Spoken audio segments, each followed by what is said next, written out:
Hello there, friends and neighbors. Thanks so much for coming back to my channel. This is me, Stella Hendricks, and today we are gonna read the next chapter of Rhinestone Confidential by my very good friend Elaine E.M. Starr, and featuring my very good friend Sammy, her daughter, on the cover. Wonderful! This is seriously like my favorite book of all time. And I know I probably have a little bias here because of the aforementioned reasons, but it still is legitimately, I love it. Okay. Chapter 5, Tragedy and Comedy. Are you willing to work closely with a performer who has AIDS? Skip asked me during my initial interview. I did not have to think twice. Yes, of course, I said. It's not an issue for me. I had never considered this possibility when applying for the job, but it made sense.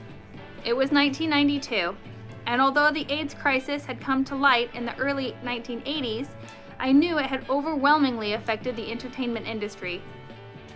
I also knew AIDS was transmitted through the exchange of bodily fluids, so I felt extremely safe with normal coworker contact. Naturally, the name of this performer was never officially revealed, but after only a few days, I had pretty much figured it out.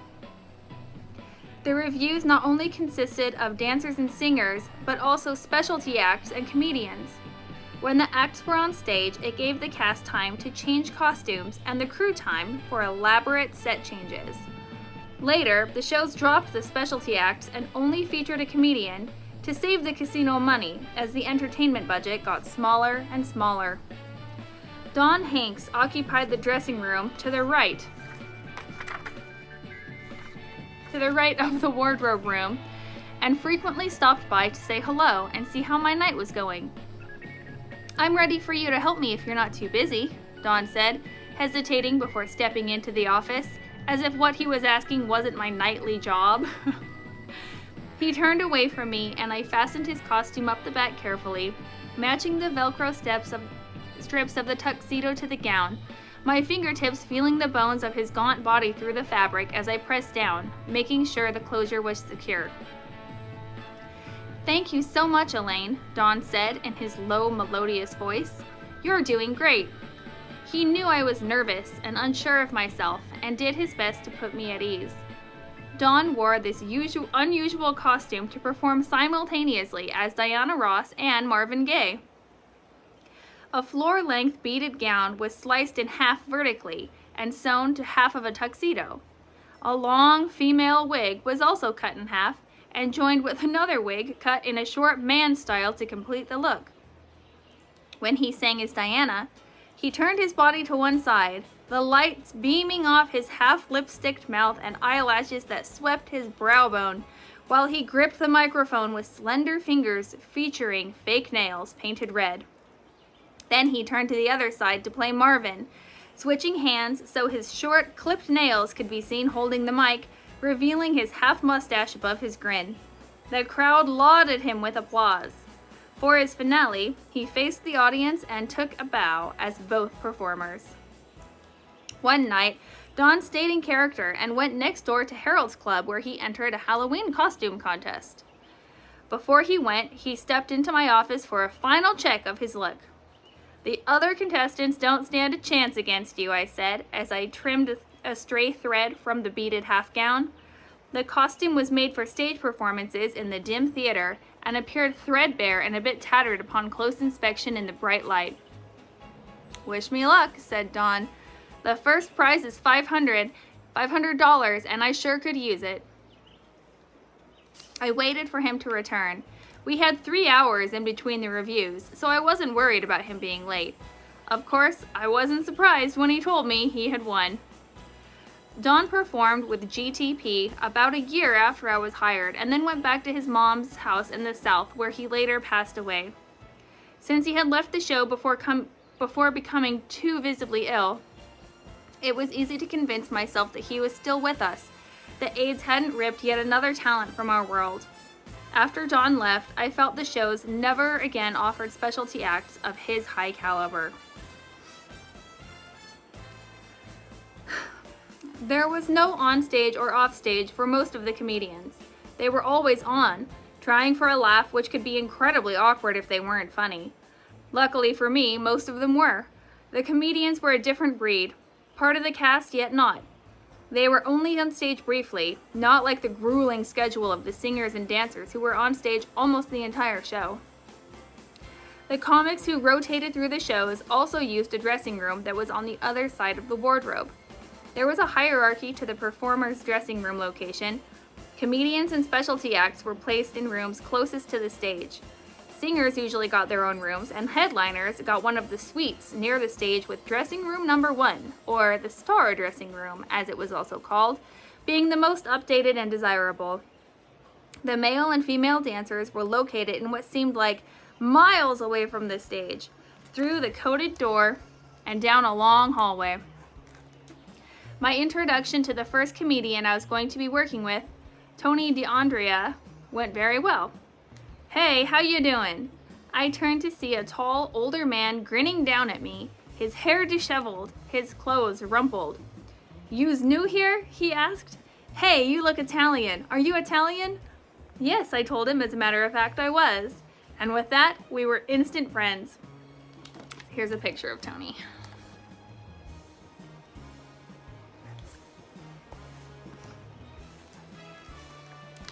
I learned from Tony that hair can be funny.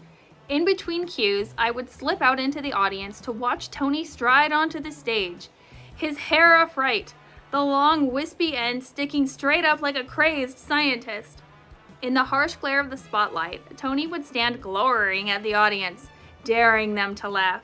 After the guffaws finally died down, Tony would then slick his hair back and don dark sunglasses for a perfect imitation of Jack Nicholson. Over and over, I watched his act from behind the side curtain, laughing just as hard as I had the first time I saw it. Tony sometimes had a hard time leaving the spotlight when he was having a good night. "God damn it, Tony, get off the stage!" one of the dancers shouted from behind the curtain where the cast was waiting to perform the finale and get the show over with. "Yeah, hurry up, you fat bastard," another dancer grumbled. "We love you, but we want to go home. You're already 5 minutes over." Comedians were usually allotted a 10 or 12 minute time slot in the show, 15 minutes at the most. But if the audience was particularly receptive, Tony would milk it, soaking up the laughter. Tony was a regular, returning over and over through the years, always wearing the same suit, which he asked me to delint nightly. The comics would come and go, as you can imagine. It could be a lot of fun having a comic next door. The latest comic in the show was Doug White, who was very friendly with the crew and often joined us at meals in the company cafeteria. He was also one of our zaniest neighbors. "Hey Elaine, do you have any shaving cream?" "Sure, it's in the supply cabinet," I said. "Do you need to shave before the show?" "Maybe," he said. "But first, help me put shaving cream in the phone receivers in the dressing rooms." I used my key to go into every dressing room, as well as the dressing room attendant's office, and of course, the band room, where we squirted the shaving cream into the receivers. Then we went to his room to call up all the phones and laughed every time the unlucky recipient yelped upon getting an earful of wet foam. Oh my god. Doug would go on stage, not in a suit like most of the comics I saw, but completely casual, in sweatpants, a t-shirt, white sneakers. He was low maintenance as far as wardrobe was concerned. Lumbering out on stage in this casual getup, his round belly straining against his shirt, he would look around at the audience, appearing startled to see them, and the laughter would begin. One of Doug's acts was to play a little cowboy by placing his arms in boots while his legs were in a black bag to conceal his real body from the waist down as it dragged behind him on the stage. An enormous hat dwarfed his face. It was hilarious when performed by Doug, but the laughter was noticeably quieter when his replacement, Aaron, came along. When Aaron came into the wardrobe office to ask if I could shorten his sleeve cuffs, he shut the door behind him. "Hey, could you spot me a 20 until payday?" he asked. "They're having problems getting my paperwork set up." He sniffed and took a swipe at his perpetually drippy nose. Aaron was struggling, and not just with the little cowboy bit. Delivering his lines with a thick New York accent and sporting a swanky suit, acting the clown was not his style. It didn't help that the hat repeatedly slipped down over his eyes. Wardrobe had a solution for the hat slippage. We hot-glued weather stripping foam along the inside of the brim, but we couldn't fix his other problems. Needing constant pay advances and trying to borrow money from the cast and crew, Aaron was not destined for a long run in Sammy's showroom and was soon replaced. Female comedians in Sammy's showroom were rare. Lisa Lampanelli was not part of a review but appeared in a short-lived comedy hour. Labeled the Queen of Mean, her act was insult after shocking insult. When Lisa went on stage in her twin setter set, a tasteful string of pearls around her neck, she looked like a 1950s housewife ready to serve a nice dinner to her husband. What a contrast to the filth that would spew forth once she was under the spotlight. "Look at that bald guy," she'd say. "He reminds me I need to clean my dildo." "Just kidding, my dildo is black."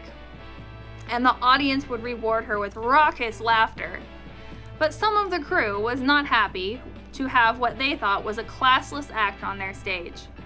"Bill Hara is rolling over in his grave," said one of the older crew members who had worked in the showroom from the day it opened in 1966 as the headliner room. To him, the showroom was a sacred space that should be respected. Okay, let's have church in there. The comedians/puppeteers were always a favorite of mine. When Jerry Halliday was brought in for Rock My Ride, I was thrilled to see Madame was one of his puppets. Madame was created by American actor, comedian, and puppeteer Wayland Flowers. Watching them on Hollywood Squares, a popular game show when I was a kid, I loved Madame's acerbic wit, even though her double entendres mostly went over my head. Okay, Elaine, I have to tell you, I didn't know that word. I consider myself to be pretty good at English and stuff, but I didn't know what acerbic meant. It actually means, like, I don't want to say witty, like cutting and sharp.